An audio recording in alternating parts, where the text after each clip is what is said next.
إن الحمد لله نحمده ونستعينه ونستغفره ونعوذ بالله من شرور أنفسنا ومن سيئات أعمالنا من يهده الله فهو المهتد ومن يضلله فلن تجد له وليا مرشدا وأشهد أن لا إله إلا الله وحده لا شريك له وأشهد أن محمدًا عبده ورسوله صلى الله عليه وعلى آله وأصحابه ومن اتبعه.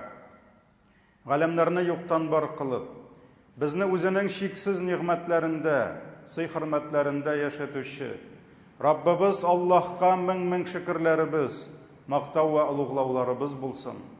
Безгә шушы хак динебезне өйрәткән, безнең өчен иң күркәм үрнәк булган, сөйкле пәйгамбәребезгә күңел төрләребездән чыккан дугаларыбыз Аллаһының сәламе һәм салаваты булсын. Азиз кардәшләрем, һәр кайсыгызны тақвалыкка чакырам. Аллаһның әмерләрен үтәгез, аның харамнарыннан тыелыгыз.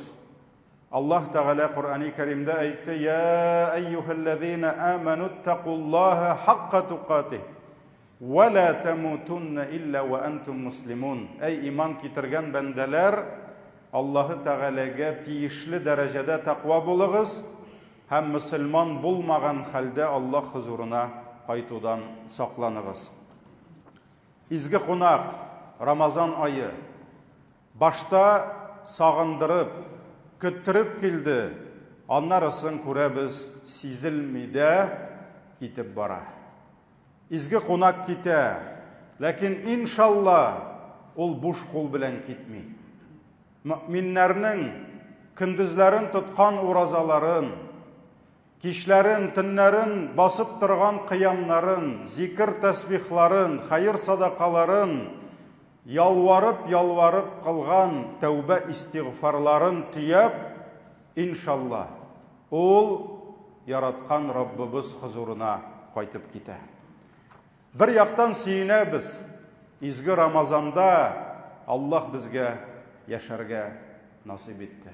Иншалла, гамәл дәфтәребездә кыямәттә тагын бер Рамазан үз урынын табыр һәм Аллаһ янына кайткач үзенең файдасын бирер дип. Икенче яктан йөрәкләр кайгыра, чөнки кунак китә. Һәм кайгыра йөрәкләр, гамәлен кылабыз да, кабул булыр микән? Бу дөньяда мәшәкатен чигәбез, ураза тотуның мәшәкате бар. Кичкырын авыз ачкач рәхәтләнеп ятасы, рәхәтләнеп ял итәсе урында юк, чыгып китәбез, киенеп Аллаһ йортларына. Хафизлар артында ничә сагать торабыз, кыямнар, зикр тәсбихлар кылабыз.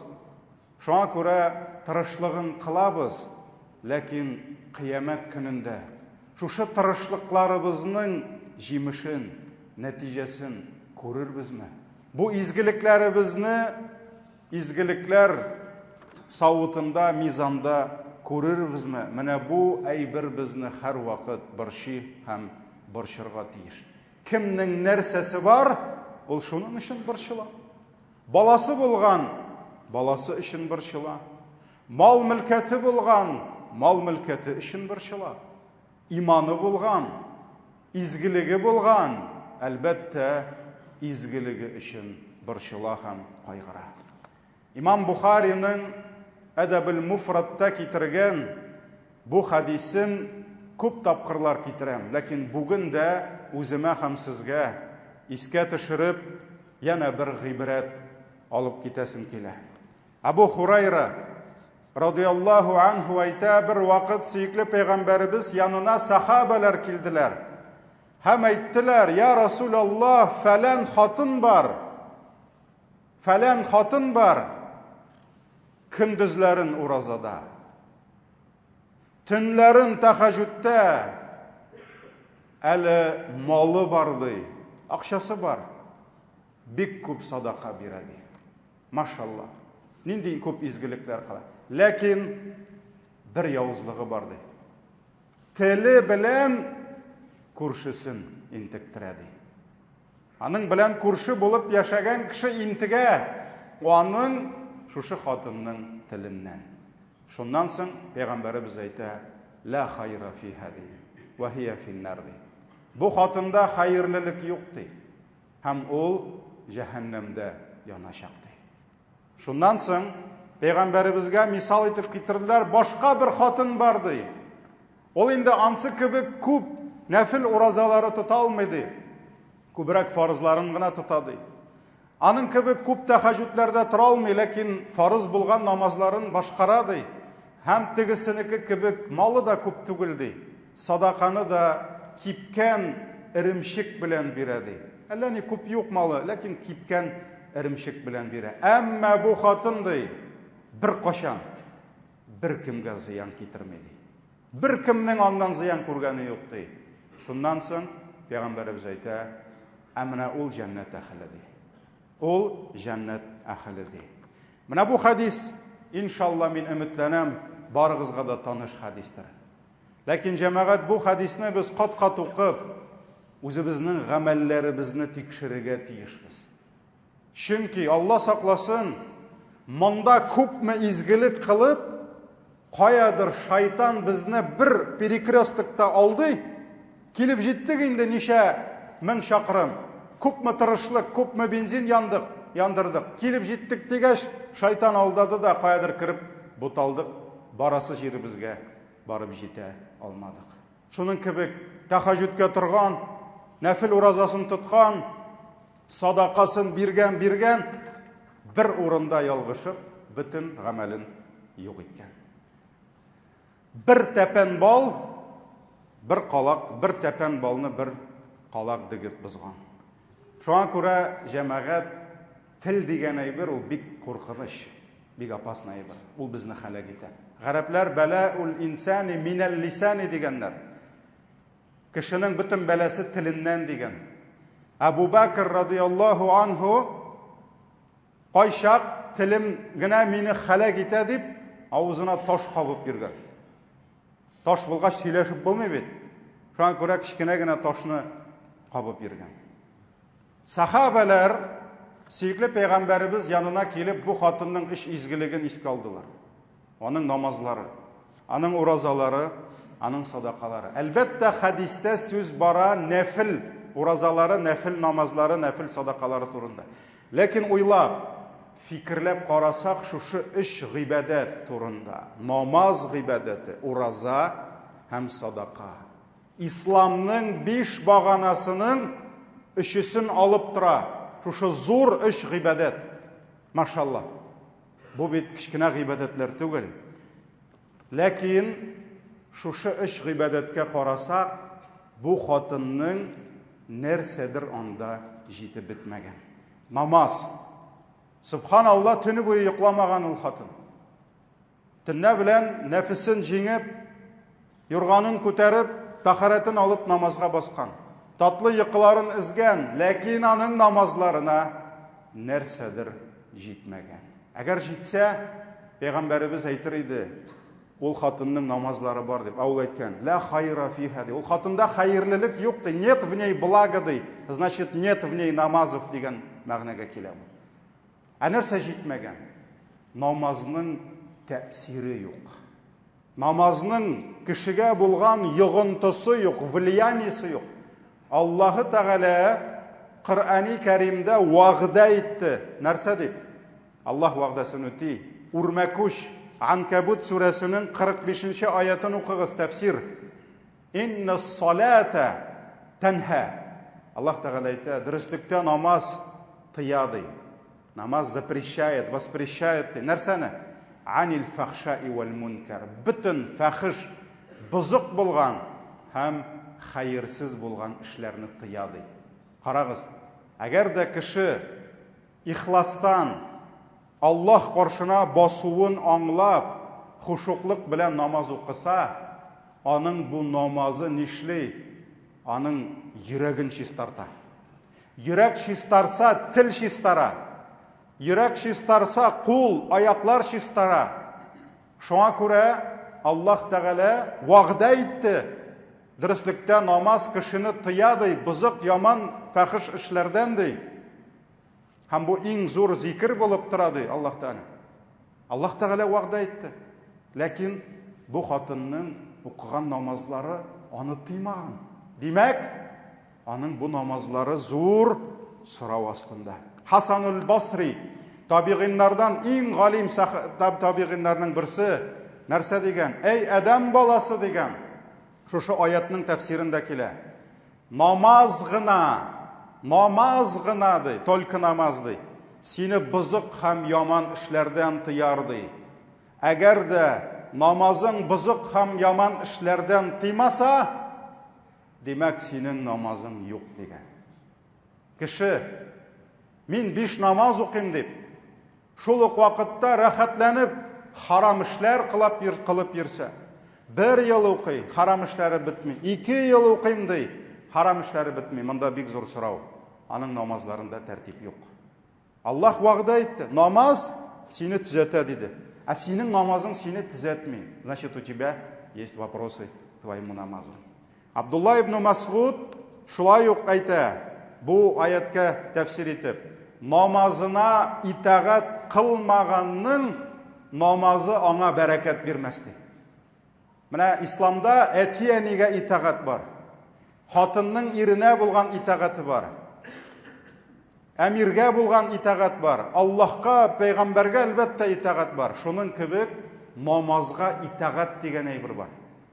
Кемнең намазына итагаты булмаса ди, намазын тиешенчә укымый, җиренә җиткереп башкармый, нәрсә ди? Намазның ул кешегә бәрәкәте булмас ди. Шуңа күрә сахабаларның намазлары ничек аларны үзгәрткән. Һәм бүген безнең намазыбыз ни өчен безне үзгәртмәй? Чөнки намазларыбыз, хәрәкәтләре шул ук булса да, намазларыбыз бераз башка. Шулай ук Абу Хурайра радиллаһу анһу тапшыра, Имам Ахмад ибн Хиббан риваятларында килә, бер вакыт пәйгамбәрбез янына бер кеше килә. Һәм әйтә, фәлән кеше ди, төнлә белән намаз укый башлады ди. Булды, килде дингә, намазлар укый ди, ә иртә белән урлаша ди. Пәйгамбәрбез нәрсә диде? Карагыз, әгәр намазларында ихлас булса, тиздән намазы аны урлашудан туктатачак ди. Туктатачак ди. Намазның тәэсире киләчәк ди, бәрәкәте. Һәм ул урлый алмый башлаячак ди, намаз аны туктатачак ди. Әгәр дә намазларында ихлас булса. Имам Ахмад ибн Хиббан риваятында килә. Шуңа күрә адәм баласының Аллаһ каршына һәрбер килеп басуы ул зур вагаз. Ул комплексный вагаз. Монда бөтен әйбер бар. Монда массаж да кергән, монда дару да кергән, монда укол системасы да кергән. Кыямы да бар, рукугы да бар, сәҗдәсе дә бар.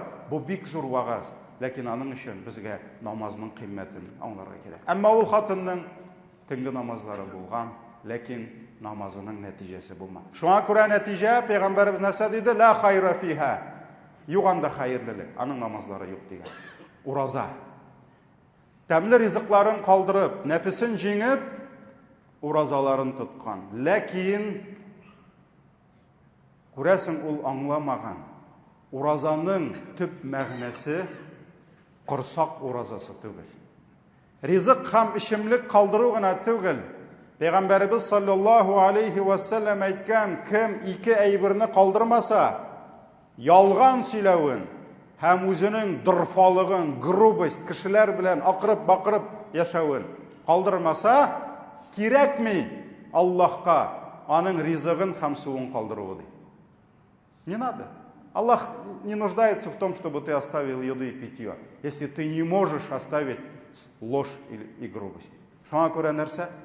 Уразаның мәгънәсе без гынахлы эшләрдән китәргә тиеш. Яман сүзләрдән китәргә тиеш. Икенче бер хадистә килә ураза турында да, төнге намаз турында да. Бик куркыныч хадис. Пәйгамбәр саллаллаһу алейһи ва сәллям әйтә, кайбер ураза тотучының ди, уразасы ди, ул бәлки ач туру гынадыр ди. Син брат, кичә ураза тоттыңмы? Тоттым, 14 сәгать ашамадым. Син кичә ураза тотмадың, син 14 сәгать ач йөрдең. Шуңа күрә кем кайбер ураза тотучының ди, уразасы ач туру гына ул ди. Ач йөри ди, ураза тотмый ул ди. Чөнки гайбәтен сөйли, кеше беләрләшә, тегенең белән талаша. Моны алдый. Һәм дәвамында нәрсә ди? Кайбер кешенең ди, төннәрен укыган намазы ди, ул йокысыз калган төн генә ди. Менә берәү килгән, күзләре шешкән, йокым сорый. Нәрсә, нигә йокым туймадым әллә? Төне буе намаз укыдым. Төне буе намаз укыдым. Пәйгамбәрбез әйтә, юк ди, син намаз укымадың, төне буе йоклый алмадың ди. Бастың, иелдең, төштең, нәрсәдер эшләдең, ләкин син намаз укымадың ди. Шуңа күрә, мөхтәрәм җәмәгать, безнең уразабыз аш туры булмасын. Төнге кыямнарыбыз йокысыз калган төн генә булмасын. Һәм Имам Газали рахимахулла шушы соңгы хадискә аңлатма биреп язган, монда сүз барады, харам ризык белән авыз ачучылар турында ди. Карагыз, көне буе ашамый ипи һәм су. Ярамый, харам. Ифтар өстәлендә бисмилласыз суелган тавык, бисмилласыз колбаса, бисмилласыз ветчина һәм башкасы. Ул уйламый да, бу хәләлме, юкмы? Шуңа күрә нәрсә, әле яңа гына ипидән дә тыелган иде, судан да, хәзер харам ризык белән авыз ачады. Шулай ук гайбәт сөйләп, кеше ите белән ифтар кылучылар турында сүз барады. Карагыз, ипи ашамый, ипидән ураза тота. Кеше ите ашап йөри көне буе. Кеше ташый. Пәйгамбәр Аллаһ нәрсә диде Коръәндә? Үлгән кешенең итен ашау диде. Аның артында аның дәрәҗәсен төшереп, аның гайбәтен сөйләп йөрү диде. Һәм гынахлардан тыелмаучылар турында сүз барады. Шуңа күрә, газиз кардәшләрем, уразалы көнебез белән уразасыз көнебез бер булмасын. Син бүген уразада икәнсең, синең бүген үз-үзеңне тотышың башка төрле булырга тиеш. Синең әдәбең башка төрле булырга тиеш. Галимнәребез әйткәннәр, күпме ураза тотучылар уразада түгел ди. Күпме ураза тотмаучылар уразада ди. Күпме ураза тотучылар уразада түгел ди. Ул ашкына йөри. Гайбәтен ничек сөйләгән, рәхәтләнеп сөйли. Ничек базарда алдаган әби бабайларны һаман алдый. Ничек сүгенгән, бөтенесенә һаман сүгенә. Уразада, ләкин уразада түгел ди. Күпме кеше Рамазан үтә, алар уразада түгел. Ләкин аларның әдәбе, аларның кеше белгән, кешегә булган мөнәсәбәте уразада. Алар уразада түгел ди, әмма алар уразада ди. Менә шундый кагыйдәне чыгарганнар галимнәр. Шуңа күрә уразасын тоткан, кыямын торган, рәхәтләнеп, курыкмыйча Аллаһтан күршесен теле белән интектергән. Өченчесе садака. Садака бирү җиңел эш түгел. Кайбер акчасы әз булган кешеләр байларга карыйлар да, ул бай битте. Аңа садака бирү җиңел инде ди. Мин шулай бай булсам, мин бирер идем ди. Булмаганда бөтен кеше бирә аны җәмәгать. Менә булганда бирәсе килми. Шуңа күрә урыслар әйткәннәр, лишних денег и детей не бывает ди. Шуңа күрә беркемдә дә артык акча юк. Беркемгә дә кирәкмәс акча юк. Акча һәр вакыт кирәк, чөнки безнең һәрберебездә нәфис утыра. Һәм нәфис әйтә, брат, бирмә ди. Синең әле шунда барасың бар. Әле синең шундый эшне эшлисең бар ди. Анда биргәнче син менә шулай эшләде. Шуңа күрә бер нәфистә, булды, акчасын эшләдең, хәзер бир инде дип әйтми бер качанда. Бөтен бай, ничек кенә юмарт булмасын, ул көрәшә нәфисе белән. Ул сабыр итә. Шуңа күрә аның әҗрен ала. Беркемдә артык малы юк. Ләкин Аллаһ Тәгалә ризалыгы өчен садака биргән, ул үзенең нәфисен басып, кеше хаҗатын үстен күрә. Шуңа күрә кеше яратмаган, кеше сөймәгән кеше нәрсә? Ул садака бирә алмый. Ләкин монда нинди хәл? Бер яктан садака бирә, кемнеңдер күңелен күрә, икенче яктан теле белән нишли? Кешегә зыян сала. Кешене интектерә. Монда садака биреп яхшылык кыла кебек, икенче яктан теле белән кешегә күпме зыян китерә. Күпме зыян китерә. Әле монда җәмәгать тагын бер проблема бар. Күрше дигән сүз. Хадистә күрше дигән сүз бар. Күрше бик куркыныч кеше, җәмәгать. Аллаһы Тәгалә күршегә шундый дәрәҗә куйган. Башка кешедә андый дәрәҗә юк. Пәйгамбәребез саллаллаху алейхи ва саллям әйткән: 10 хатын белән зина кылсаң, күршеңнең хатыны белән бер мәртәбә зина кылудан җиңелрәк булыр гөнаһысы ди. Җиңелрәк булыр ди. Хәтта кайбер галимнәр, әле өстәп зур галимнәр, бәләкәй түгел, бәләкәй галим булса әйтмәс идем. Кайбер зур галимнәр өстәп куйганнар: 100 хатын белән зина кылсаң да, күршеңнең хатыны белән зина кылуның гөнаһысы күбрәк булыр дигәннәр.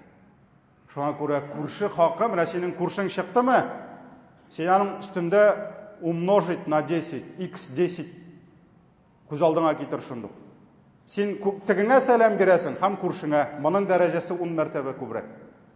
Пәйгамбәрбез әйтте, дәвам итеп, зина турында һәм әйтте: 10 йортка кирип урласаң ди, гөнаһысы әзрәк булыр ди.